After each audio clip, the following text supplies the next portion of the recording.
You want the truth, you can't handle the truth. Yeah, of course. Okay. If he had said it like that, hey, Tom, you want the truth, you can't handle the truth. Son, we live in a world. If he had done it like that, you wouldn't remember it. Yeah. But how did he do it? You want the truth, you can't handle the truth. And he nailed that. And you remember it because of the tonality and the physicality, the spit coming out of his mouth as he was saying the words. Yeah. And he Yeah. did that 7 times when they were shooting it. Rob Reiner had an interview, and he said we had to do the reaction shots from Kevin Bacon and everybody else in the courtroom. We shot Jack first, and then he did the same thing 7 times over, exactly the same way each time. Sales is a Broadway play put on by a psychiatrist. That's a David Sandler quote. Love it. Okay? And here's the thing, it's acting, but it's not disingenuous. Sometimes I have to act surprised when it was exactly what I was expecting they were going to say, because the surprised reaction will get them to open up. Yeah. Our job is to create a place where they can tell us what's really going on, so then we can figure out together if we can fix it. That's what truth based selling is about. Creating a place where they can tell you the truth, and then you never let them buy something unless they win bigger than you. I sell you a $10,000 fix to your problem. I get my $1,000 commission. My company made its $3,000 in profit, and you fixed a $30,000 problem. You won bigger than me. Yeah.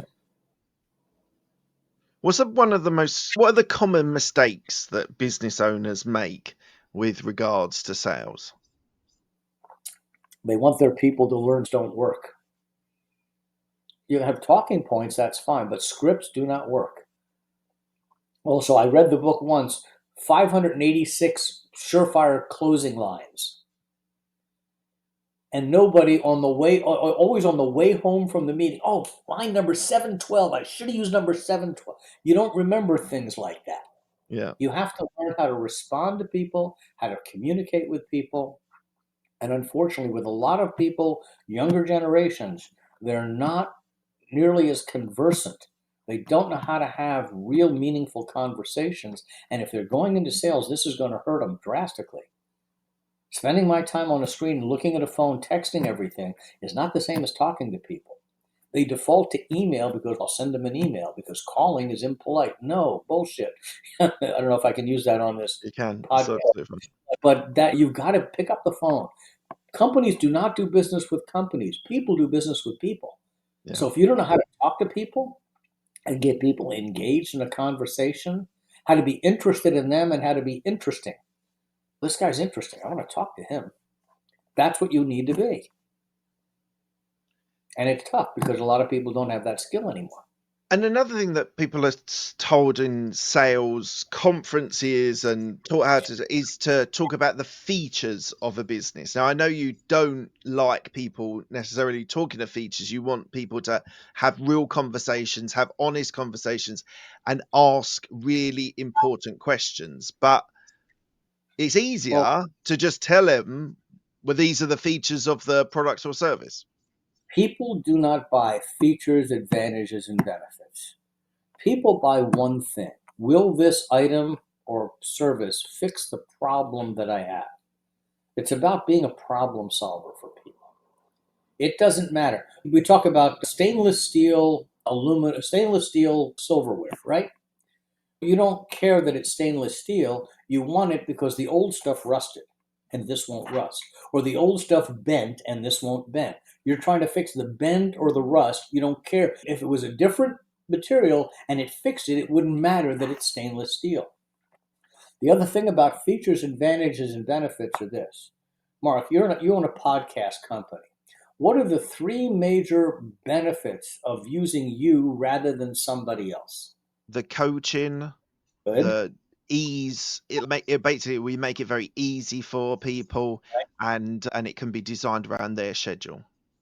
Perfect. Now, here's the problem with features, advantages, and benefits. Let's say today your office gets hit after you've left with a meteor. You are completely out of business. You go to work for your biggest and best competitor tomorrow. What are the three things you're going to tell me about the new company? Exactly what they do, their features What of their are service. the three things you told me about your thing? We do it properly. We make you comfortable, right? Yeah. You'll hit the audience you want. You're going to tell me the same three things. Features, advantages, and benefits are transferable from company to company. your competition's saying the same thing you are. A lot of times your competition is cheaper than you. True? Yes, some of our competitors are cheaper. Yeah. And when somebody says your competition is cheaper, what's the standard comeback that most salespeople give to something like that? I don't know. Mark, your competition. Well, I would say we're better than the competition. And what I would say is, how come you didn't hire them? Competition is cheaper. How come you didn't hire them? Mark, you knew they were cheap when they gave you the price, right? Something held you back. What held you back, man? Why didn't you buy from the cheap guy? Probably they weren't convinced that the service. But you're not looking for good service. You're just looking for cheap. You're not Well, that's looking it. for. Most people use the price as a driving factor, but if you're going to over deliver, then you'll pay more. You will pay them more to get the better service. Rather than try and justify my price, I say to people, you knew that was cheap when he gave you that number. How come you didn't hire him on the spot? Something held you back, right? Well, and then they're going to tell you why they didn't buy from him. He didn't seem as knowledgeable. His references weren't as good. But look, you're not looking for that. You're just looking for cheap. Why don't you give him a try? And if it doesn't work, and they'll back off from it really fast. Rather than me saying, I'm better because that's what everybody else is going to say. I'm sitting on his side saying, man, you knew that was cheap. How come you didn't buy that one? It was rusted on the side. You're not looking for, you don't care about the rust. You just want it cheap, right? Oh, no, it can't be rusted. You think you're going to have to pay more if there's no rust? How much do you think you're actually going to have to pay? But you're not willing to do that, are you? Oh, no, I'm going to have to. And watch them convince themselves in front of you that I shouldn't buy the cheap one. Mark, they will always believe what comes out of their mouth. People never argue with their own data. So if I can ask the right questions the right way, I can get the prospect to say what I wanted to say, but now they've said it, so they have to believe it. Yeah. This is powerful. It's not easy to do, but it is very powerful. And the key is you prevent people from making a buying mistake. Whether it's buying from you or not buying from you, you prevent them from making a mistake because you're ethically looking at this and you're building a tremendous amount of empathy with them and you're figuring it out together. You're problem solving with them. You're not selling them anything. It's a good way to look at it, I guess. I don't know if I answered your question. I forgot what No, you did, absolutely. So do you have weekly sessions with a small, intimate group that you're helping with? And Well, the only way you get better at anything is ongoing training. Tiger Woods at the top of his game has 2 or 3 coaches that he sees every week. And yet salespeople go years without seeing a coach or going to a class or doing anything to grow. So once a week, hour and a half, and I tell people, I'll save you at least 3 hours of wasted time a week for that hour and a half. You'll stop chasing people that you'll figure, oh, that wasn't going to buy it. They weren't going to buy it from me anyway. yeah. You'll get through gatekeepers quicker. You'll shorten your sales cycle. You'll increase your close ratio. And bottom line, you have more fun. You mentioned about business. fun. You mentioned Yeah, about fun, and it's important to you, isn't it? The whole fun element is something that you talk of. And give me your motto that you live your life by. My corporate and personal vision statement is 6 words: have fun, help people, make money. Or have fun, help people make money, which is what I do as a trainer. If I'm not having fun, I don't want to be there, and neither does anybody else. And helping people, I think we're all put here, whether it's in business or personal, whatever you want to think about that, to help other people. And money is nothing more than a lubricant for life. That's all it is.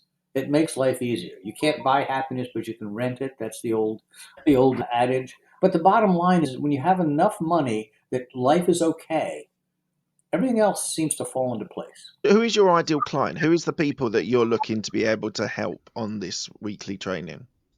2 groups. The first are independent consultants. The name of my company and website is consultantscansell.com. And I put that website together during the pandemic when I ran into a lot of consultants who were extremely good at what they did. But the one skill they didn't have, Mark, was the ability to pick up that phone and generate business on a regular basis. They weren't comfortable, they didn't have the confidence, but they did not want to be salespeople. The second group that I help are professional salespeople who know that looking like a non-salesperson is a much more powerful way to sell. When I was selling consulting services out there for 8 years, the only job I've ever held from 95 to '03 up in Boston, New York, and Florida. When we sold the bakery, I went to work for a consulting company. And they said, sell one in the first month. Consulting services are not something business owners want to buy. So they set me up talking to business owners 40 to 65 years old in upstate New York. A girl named Janet set the appointments. Janet had a sexy voice. I'm not sexy. Okay. I'm not George Clooney.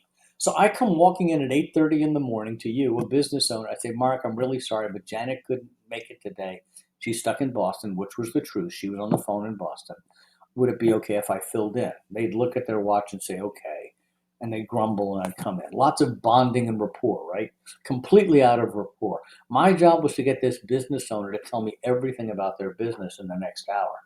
Dollar volume, profitability, problems, exit strategies, marketing, personnel issues, cash flow issues, and then to hire us to come in and fix it. Now, this is on a Friday. I'm in upstate New York. He's planning on going to his lake house for the weekend on the Finger Lakes, right? I come in. My job is to ruin his day and get him to focus on the things that are wrong with their business. They said, if you can sell one in the first month, you're the golden child. They gave me 15 appointments a week. First week I go out there, I had 15 appointments, 3 of them canceled. So I had 12. I sold 3 out of 12. They were hoping for 1 out of 60. I sold 9 in the first month. I was a business owner. I knew how to talk to other business owners. I knew how to bond and get that wall down very quickly. They said, this one might know what he's doing. In the 8 years I stayed there, and I still have the records, my close ratio is between 17 and 31% every week over week in an industry that had a 5 to 6% average. 10% was considered good. And all that I did was utilize the system that I'm teaching, and it worked. When I bought a Sandler training office in '03, they decided they were going to limit my income, so I opened a Sandler training office. April Fool's Day, actually, the anniversary is tomorrow. I opened it in '03, 20 plus years ago. In 8 months, I made Rookie of the Year. I made bronze, silver, and gold level, and I've got everything back to the diamond level on the wall there. I knew what I was doing, man. Is there anything unethical about the way that you're selling? I always make sure that people only buy what they need. It is ethical selling to the true extent. I will tell people, no, you shouldn't buy this. This isn't going to fix it for you. I will take money out of my own pocket rather than make a sale that is not ethical. I've had people who said, train my team. I got 8 people here. And I'll say 5 of them are good. I wouldn't waste money on these other 3. Sometimes they'll put them in and say, look, I can't leave them out because Eddie's been here for 14 years. Yeah. And they put them in, they sit in the back and they're wasting their money.